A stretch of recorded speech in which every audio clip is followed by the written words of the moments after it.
Do your dreams have to match your reality? Gully Boy answers that question with a resounding no.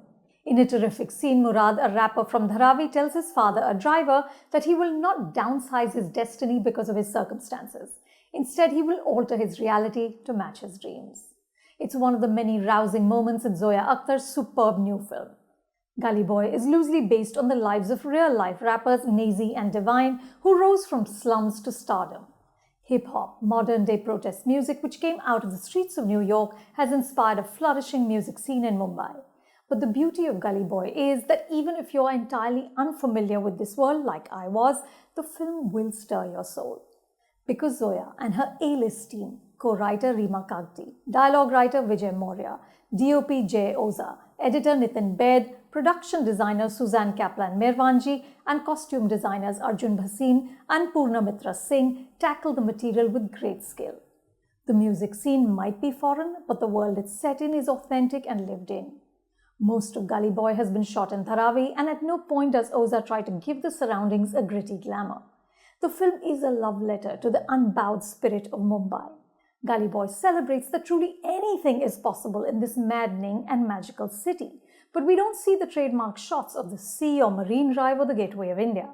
That city isn't part of Murad's world. Instead, you get naturalistic textures, the winding gullies, and an overwhelming sense of the claustrophobia of too many people squeezed into narrow spaces. Murad's father speaks of the jagmug of the city, but these bright lights are out of Murad's reach. You see them outside the window or reflecting on the car while he, the driver's son filling in for his father, is trapped inside. Only in the end do they shine on him. This is not a spoiler. Zoya and Reema also make the music scene accessible by packaging it in familiar beats. So Gully Boy is a coming-of-age story in which the underdog comes up as a winner. We know what will happen, but the magic is in the telling. Zoya's superpower is her attention to detail and her ability to compress an abundance of information into each scene. So when Murad uses the bathroom in a posh flat, he makes sure to fold the towels back exactly how he found them so he doesn't disrupt the expensive perfection. And the first time we see him and his girlfriend Safina together on a local bus, they don't exchange a word. Instead, they go through a series of motions that establish the comfort of their relationship and the long years they've spent together. Safina is one of the best characters that Alia Bhatt has played. She's spirited, ambitious, and a gundi in the best sense of the word. She's a girl from a conservative Muslim family who's determined to forge her own destiny. She charts the course of their relationship. Alia beautifully captures Safina's exquisite eccentricity. There's an endearing unpredictability about her. You genuinely have no idea what she will do next. Ranveer is equally brilliant. There is no sign here of the flashy star in flamboyant clothes you might know from interviews or Instagram. Murad is unsure and diffident.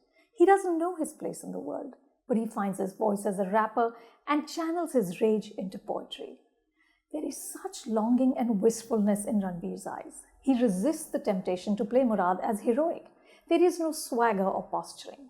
Instead, Ranveer imbues him with vulnerability and ache. The romantic scenes between Murad and Safina have a delightful tenderness. What serves the film is that Zoya doesn't treat either one of them as more special than the rest of her cast. The film begins with Vijay Verma, who plays Murad's friend Moeen, walking down a Mumbai street in the dead of the night. Ranveer just slips in behind him with zero build-up. Murad is just another character in a film filled with flesh and blood people. Even the minor players are memorable, like a relative who helpfully suggests to Murad that if he must be a singer, perhaps he could try ghazals. Verma, Siddhant Chaturvedi as the rapper MC Sher who mentors Murad, and Vijay Raz as his cruel father are all terrific. It's a testament to the skills of casting directors Karan Mali and Nandini Shrikant that every actor feels like he or she belongs in the frame. And then of course there is the music, which functions as another character in the film. The 18-track soundtrack created by 54 contributors and supervised by singer-songwriter Ankur Tiwari is a thing of power and beauty. Tiwari had aptly described rap as much more of a writer's movement than a music movement. The words hit home like a sledgehammer. This is poetry of dissent that will shift something inside of you. Be warned, some of the rap battles go on for much too long. Gully Boy has a measured pace with a 2-hour 36-minute running time, and you will get restless. The weakest link is the rich US-based white savior Sky, played by Kalki Koechlin. It's an underwritten character, and Kalki does with it what she can. But each time you're tempted to check out of the film, Zoya bounds in an emotionally wrenching scene and brings you right back in. By the end, I was wiping tears and cheering furiously, not just for Murad, but for each one of these characters to find happiness, even his abusive father. That's the magic of this movie. I'm going with 4 stars. For more reviews like this, subscribe to Film Companion.